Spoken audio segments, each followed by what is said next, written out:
La toute première étape pour faire votre jupe élastiquée, c'est de prendre votre élastique. Alors moi, je suis plutôt du genre, comment on dit, aventurière en couture, je prends les mesures directement sur moi. C'est-à-dire que je vais placer l'élastique à l'endroit où j'ai envie de l'avoir. Donc si vous voulez une taille haute, vous le mettez au-dessus. Si vous voulez sur les hanches, vous le mettez au niveau des hanches. Évidemment, ça ne fait pas les mêmes longueurs. Mais vous pouvez voir directement ce que vous avez envie et la bonne mesure pour vous. C'est super important. Donc ça, c'est la première chose à faire, c'est mesurer sur vous avec votre élastique, parce que deux élastiques n'ont pas la même élasticité, n'ont pas la même résistance. Donc c'est important de le faire sur vous et de mesurer sur vous. Moi perso, j'aime bien porter ce genre de jupette sur les hanches et pas au niveau de la taille. Et donc mon élastique, celui-là, je l'ai mesuré et il fait 75 cm. Je l'ai mesuré quand je l'ai mis sur mes hanches, hein, pas voilà. Et donc je l'ai coupé à 75 cm. J'ai pris 1 cm de plus, 1,5 cm de plus pour pouvoir faire une superposition. Et maintenant je vais l'attacher. Pour maintenir l'élastique, pour le fermer, hein, simplement, j'overlap, on parle français, je superpose les deux bouts avec 1 cm ici de superposition, 1,5 cm, et je viens faire un zigzag de part et d'autre ici pour bien le fermer, et puis après je vais faire la même chose ici de l'autre côté. Un aller et un retour avec un bon zigzag.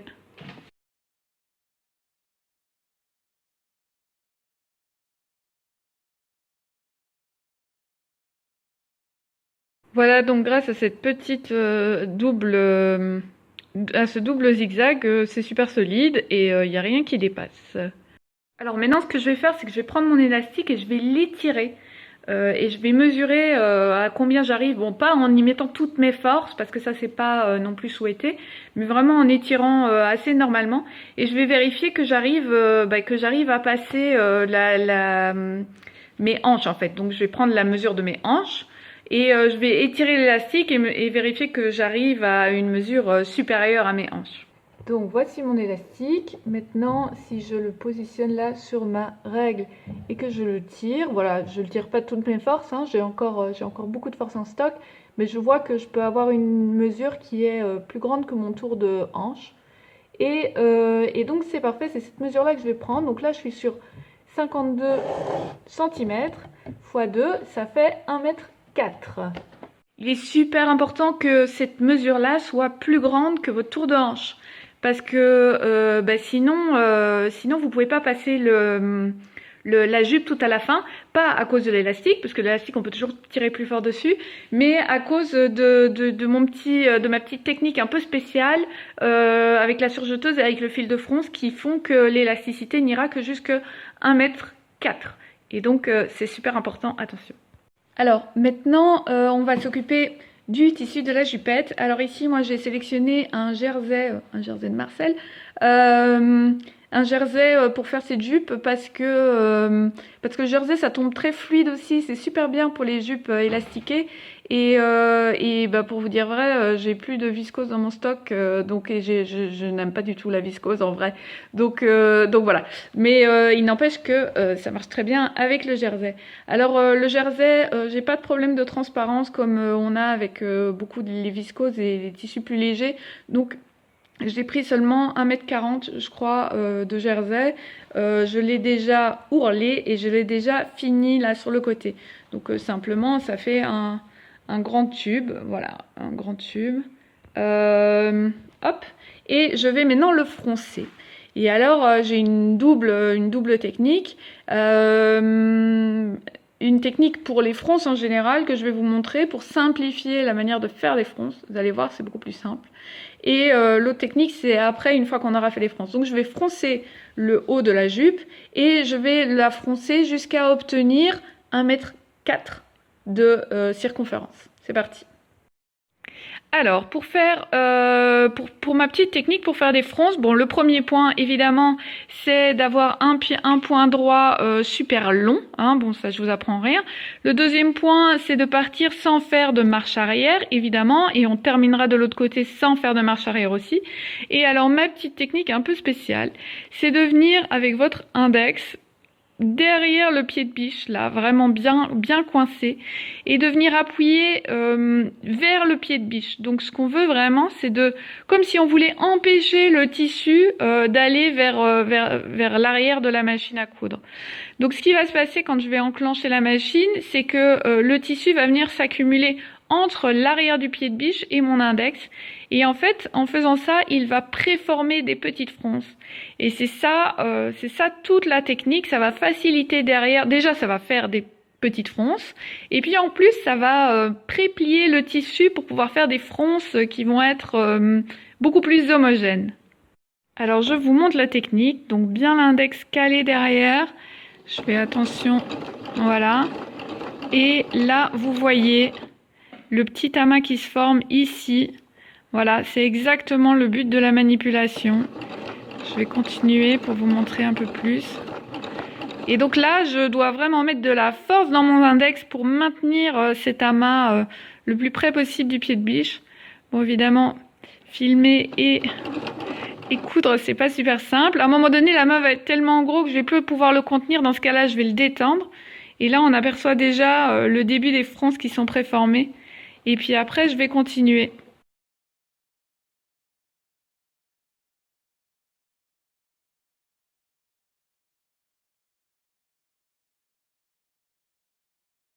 Alors là, je vais arriver au bout de la jupe, au bout, donc j'ai fait tout le tour. Il faut bien faire attention de ne pas repasser sur le fil de fronce précédent. Et donc ce que je vais faire, bon, je vais lâcher mes fronces là. Ce que je vais faire, c'est que je vais venir au-dessus, sur 1 cm ou 2 cm, pour bien avoir les deux fils qui vont se croiser, mais surtout les fils ne doivent pas, l'aiguille ne doit pas venir se planter dans le fil du début.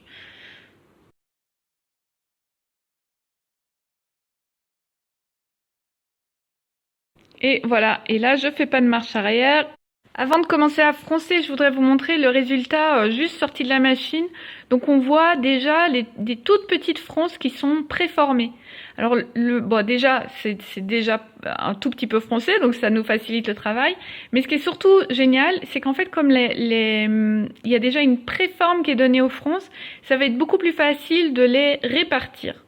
Donc voilà, donc maintenant je vais simplement, c'est la partie la moins facile et la moins agréable je trouve, mais je vais venir tirer sur un des fils de fronce pour compacter les fronces et les rendre homogènes sur tout le long, hein, c'est surtout ça qui est compliqué, qui demande un peu de doigté et un peu de temps.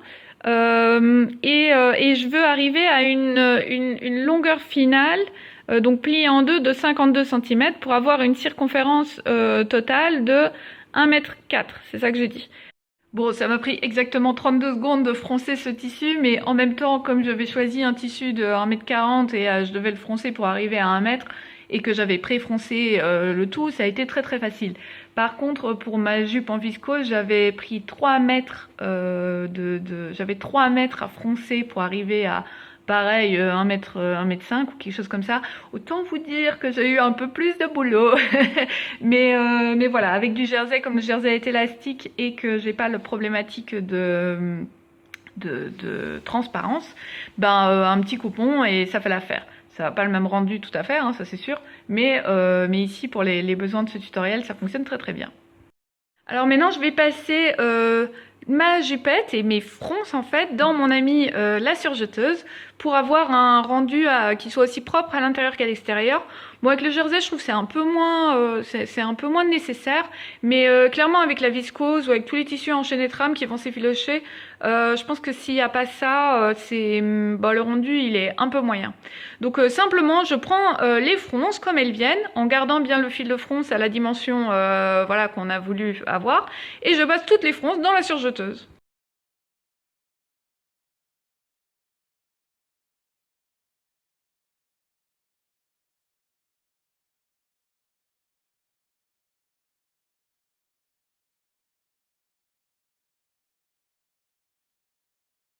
Alors ma dernière étape maintenant, ça va être de venir attacher l'élastique sur le tissu de la jupe. C'est ma dernière étape parce que je vous l'ai dit, j'ai déjà fait l'ourlet. Et alors c'est à cette étape-là, en fait, ce que je vais faire, c'est que je vais simplement tirer de façon uniforme sur l'élastique pour venir lui faire prendre la même dimension que la jupe. Et en fait, en faisant ça, je vais créer de nouveau des fronces sur la jupe, parce que quand l'élastique va se remettre dans cette position-là, ben, ça va faire plus de fronces sur la jupe, et ce sera une nouvelle manière de faire des fronces homogènes. Donc c'est double bénéf. Le premier bénéf étant que je dois pas retirer mon fil de fronce parce qu'il est plus large que mon bassin et donc je vais jamais tirer sur cette jupe à cette dimension-là. Alors à ce stade-ci, on a un point zigzag. Je l'ai fait un peu plus long pour pas voilà, parce que je trouve que le point zigzag standard il est trop serré. Et j'ai placé la jupe, j'ai aligné. Vous voyez pas bien, mais ça c'est ma couture arrière et ça c'est ma couture d'élastique. Je les ai alignées toutes les deux. Et alors ce que je fais, c'est que je viens simplement placer mon élastique sur le fil de fronce, juste pour cacher le fil de fronce. Là on le voit bien, hein, il est blanc, comme ceci. Et alors ce que je vais faire, c'est que je vais tirer sur mon élastique tout en faisant le point zigzag. Alors là, je vais pas pouvoir vous montrer en cousant, parce que pour tirer sur l'élastique et pour faire une couture homogène, en fait ce qu'il faut faire, c'est qu'il faut, enfin ce que moi je fais, je sais pas si c'est ça qu'il faut faire, mais ce que moi je fais et qui fonctionne bien, c'est que je tire avec une main sur l'élastique de derrière et une main sur l'élastique devant, pour avoir vraiment une tension homogène et pour que ça aide la machine à coudre en fait. Et donc bien vérifier que vous cachez tout juste votre fil de fronce, que votre zigzag se trouve bien sur le bas de votre élastique. Et donc vous allez coudre cet élastique à la jupe en faisant une tension homogène, donc vraiment en tirant sur l'élastique pendant toute la couture. Et ce qu'il faut, c'est arriver à tirer, avoir la bonne tension en fait, pour arriver à faire la fameuse dimension totale. Chez moi, c'était 104 cm. Et voilà ma petite jupette qui est terminée hein, déjà. Alors on voit bien qu'il y a beaucoup plus de fronces qu'au moment où j'ai fait les fronces. Donc le fait d'avoir cousu l'élastique en tirant sur l'élastique, en fait, ça a rajouté des fronces au tissu, c'est tout à fait logique. Et en plus, si on tire de façon homogène sur l'élastique, ça fait des fronces tout à fait homogènes aussi. Alors avec cette technique, l'avantage c'est que maintenant je ne dois pas retirer le fil de fronce, puisqu'il est plus large que mon bassin, donc il n'y a aucun souci, et qu'il est caché par l'élastique. Et avec cette technique, bon, ça aurait été encore plus cool si j'avais utilisé un surjet blanc, mais bon voilà. Et donc avec cette technique, voilà, à l'intérieur c'est tout propre, ça bouge pas, le surjet est complètement maintenu par le zigzag.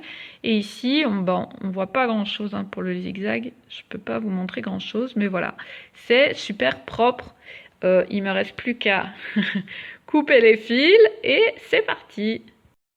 Alors je vous avoue que je me demande toujours pourquoi c'est ce genre de projet qu'on propose aux débutantes.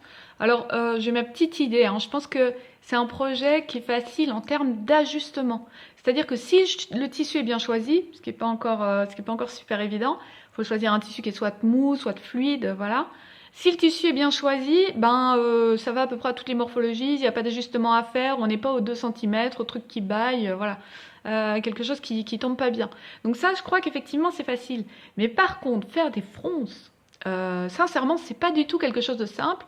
Bon là, moi, j'ai choisi, avec ma petite jupette, là, j'ai choisi, entre guillemets, la facilité, puisque j'ai dû froncer 1,40 m pour le rétrécir à 1,4 m. Bon, voilà. Mais mes 3 mètres de viscose dans l'autre jupe que je vous présente là, au-dessus, en dessous, je sais plus, ça c'est un autre sport à froncer. Et je trouve que c'est pas du tout si simple. Donc voilà, au moins avec cette technique de tirer l'élastique, déjà avec la technique de la pré-fronce avec l'index, vous facilitez déjà la vie. Puis la seconde technique de tirer l'élastique, ça fait que vous avez moins à froncer en fait. Au lieu d'arriver à quelque chose qui arrive à 70 cm, vous devez aller que jusqu'à 1 mètre à froncer, ou 1,10 m ou 1,20 m, ou ça dépend de la taille de votre bassin en fait. Ce qu'il faut, c'est être minimum à la taille de votre bassin. Et si vous avez un élastique qui est très élastique, là vous pouvez aller beaucoup plus haut évidemment. Donc voilà, j'espère que c'est plus clair comme ça, que vous allez pouvoir vous lancer. Moi je recommande de faire ça avec du jersey. Le jersey est un tissu qui est assez fluide, un peu mou, mais qui convient très très bien, qui est très confortable. Et vous pouvez faire ça avec juste 1,40 m sans que ça entrave vos mouvements, puisque comme le tissu est lui-même un peu élastique, bof, voilà. Je sens que ça va donner envie à certaines de se relancer dans les fronces et de retester un peu cette technique faussement débutante pour avec mes deux petites astuces pour enfin vous faire des petites jupettes faciles à porter et bon, c'est super sympa, faut bien avouer.